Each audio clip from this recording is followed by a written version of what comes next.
I want to discuss my weight problem. I've listened to some of the answers that you've given to other people about weight problem, and it's about how you feel. It's not about actions and all that. And I totally understand it, and I get it. I apply it, and now I'm enjoying more foods, and I'm eating more of the things that I've always starved myself from, but I'm gaining weight. So I'm happier with my body. I appreciate my physical body more now. Would you say you're getting what you expect from the increase in what you are eating? Is it surprising you that you are eating more and gaining weight, or is it pretty much what you thought would happen?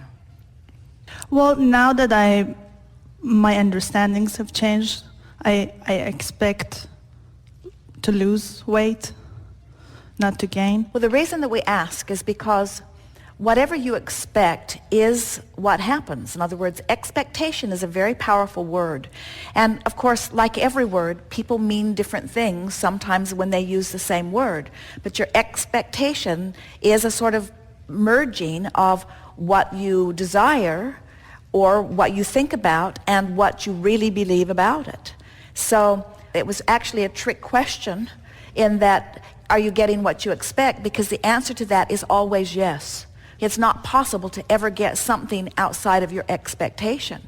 So the key to getting something different is to think about what it is you're wanting and think about what you're getting and try to spend a little more time thinking about what you want and a little less time about what is.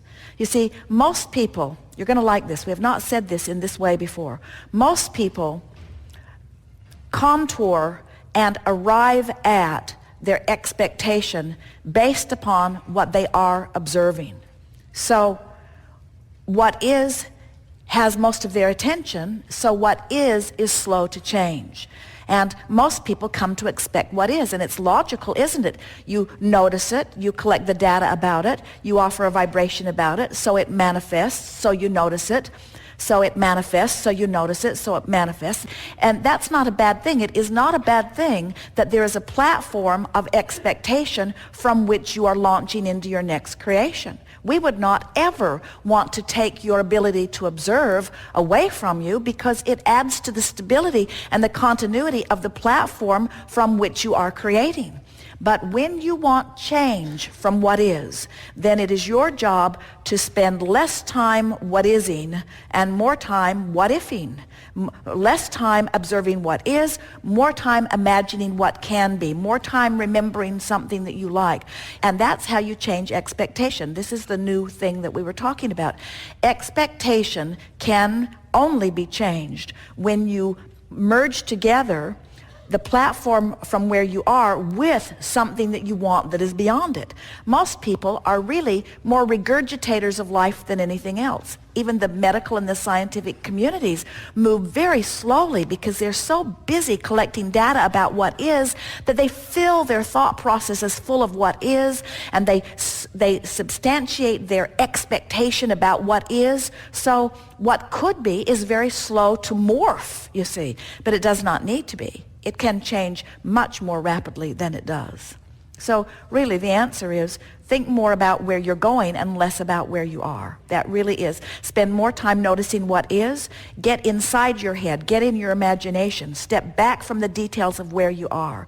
And that's not only in relationship with how your body looks and feels, but it's about how you feel about the food that you're eating. You have to begin to see food differently. We're surprised that any of you can find anything to eat, because almost every food substance has had several books written about why you should not eat it.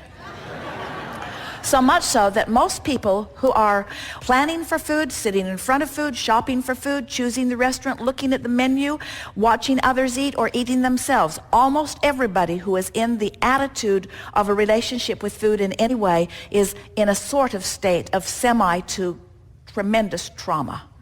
And so the answer is to spend at least as much time thinking about the food that you're going to eat as you do actually eating the food. And during the time that you're thinking about the food that you're going to eat, work on imagining it to be as you want it to be in relationship to your body, so that you just gently morph your expectation into a new place. Let's say that you're getting ready, you're going to go have a nice meal somewhere tonight with someone. And you know that you'll be in the restaurant for an hour or two, or maybe longer. And so, in anticipation of going there, imagine how you will feel while you are there. Imagine feeling satisfied at the place you've chosen to be. Imagine feeling satisfied at the wonderful people who have culminated to prepare your food and serve it to you. Imagine the fun you will have with those that you will exchange your words and fun. And then turn your attention to the food that you will eat and begin anticipating in advance what good choices you will make. Step back from it in a more general way and think about how delightful this experience is going to be. And then think about your body, this intelligent body of trillions of cells, each of which know exactly what to do, and compliment them sort of collectively for their ability to maintain the continuity of your body.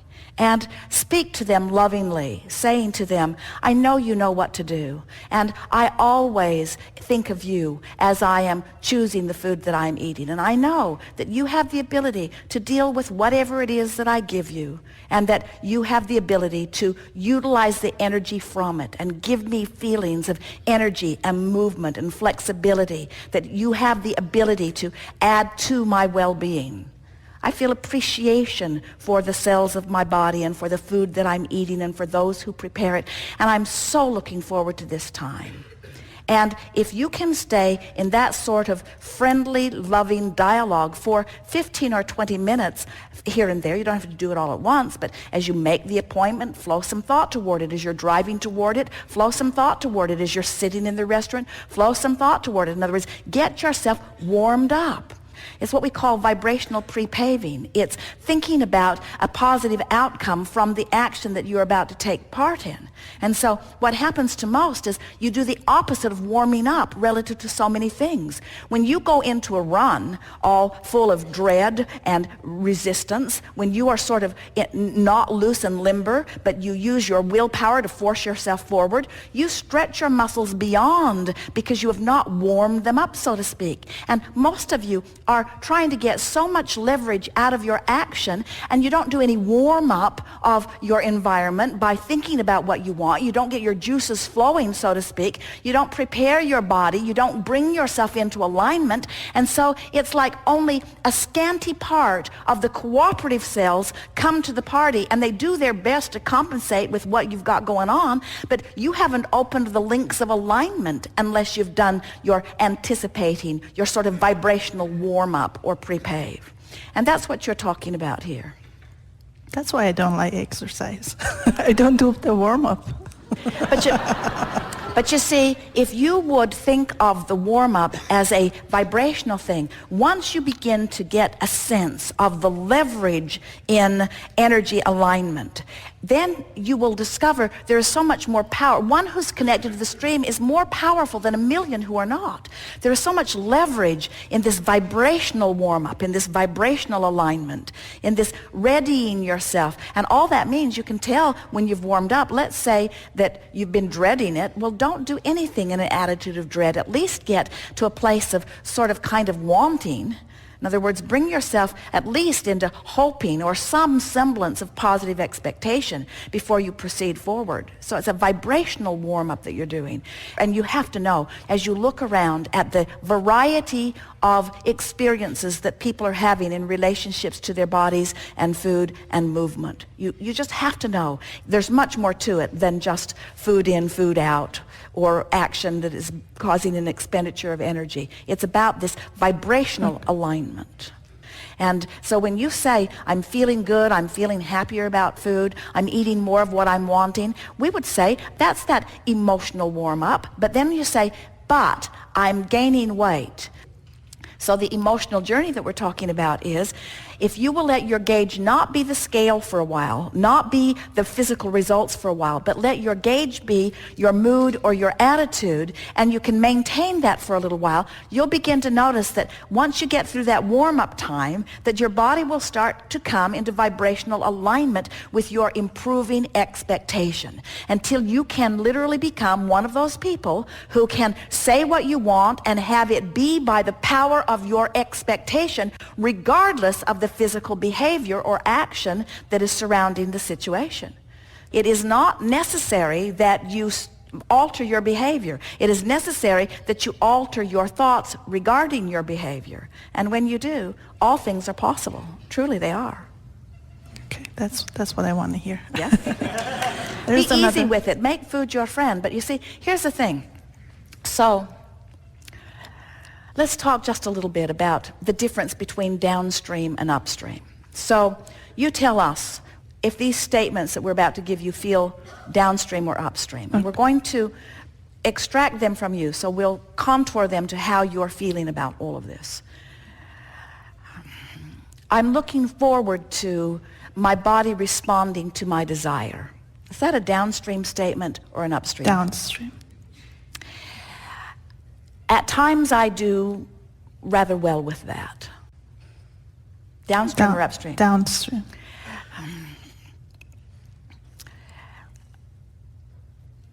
If I really had a handle on this, however, I don't think I would be gaining weight. Is that downstream or upstream? Upstream. Had a little resistance in it, didn't it?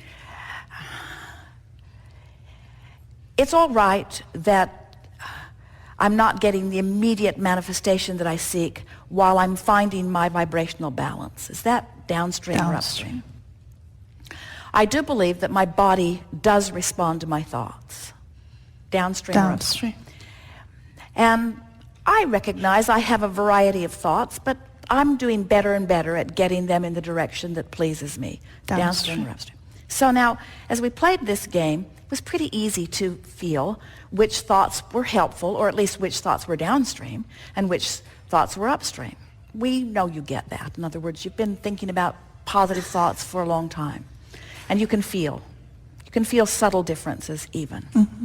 So now, think about behavior. So now, you want to not only offer words or thoughts that are downstream, you want to offer behavior that feels downstream. So now, you're thinking about eating something that you haven't been eating for a long time because you believe that it is not in alignment with the shrinking results that you're reaching for. And now you're getting ready to dive into it. You've decided to just push through and take the action anyway. Is that a downstream action or an upstream action? Upstream. It is, isn't it? In other words, we're not saying to you to stop paying attention to your behavior, because your behavior compounds whatever it is you've got going on vibrationally. We're suggesting that when you warm up with your thoughts and words, that then the behavior is easier to fall into alignment with too, you see, until you can reach the place where you can feel it and really mean it, that diving into that really feels downstream instead of upstream. So the rule of thumb that we would use is don't take action until you've lined up the energy first. And that's what we mean by spend at least as much time in warming up emotionally, vibrationally, as you do actually participating in the event of partaking of food. And as you begin doing that, you'll get your warm-up done, you'll get your energy lined up, you'll be flowing downstream. And when you're flowing downstream vibrationally, the behavior that used to feel upstream will stop feeling so upstream. And when the behavior that used to feel upstream feels downstream, now the whole of you is in alignment, and that's what that good flowing, fast-moving metabolism is about. In other words, contradictory, I want it, but I want it, but I want it, but, is a body that isn't functioning in the way you really want it to be. But when you've lined up and lined up and lined up and lined up, now the behavior that you're inspired to won't be behavior of deprivation. It will be different behavior because the stream is flowing in a more powerful, less resistant way. Best description we've ever given about that. Thank you very much.